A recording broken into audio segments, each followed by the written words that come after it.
I had a mother who was a lovely woman, but she was very critical, and she could chew you out. She wouldn't use any of the language like uh, that was not ladylike, but she was very critical, and she would put people down without even realizing it sometimes.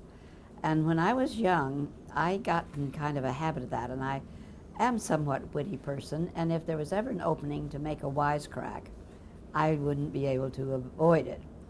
But it's not such a good idea because the boys didn't like to be around me too much because they want didn't like my wisecracks.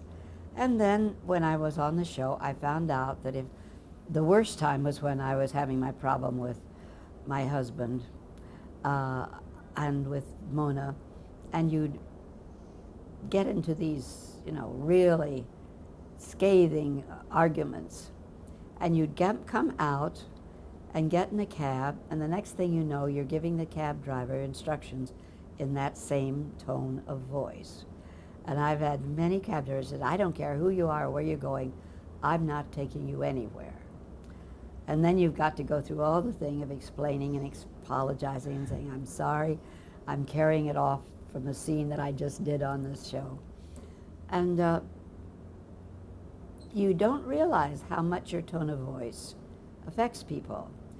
And I've had to learn that, especially when you get a little, well, it's hard to live in this town and not get out of sorts sometimes, especially with cab drivers now that don't know where they're going or what they're doing, and you have to shout at them to make them listen to you.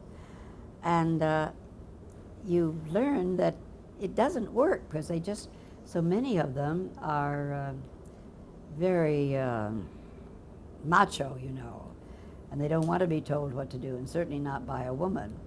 And I've learned you have to watch your tongue.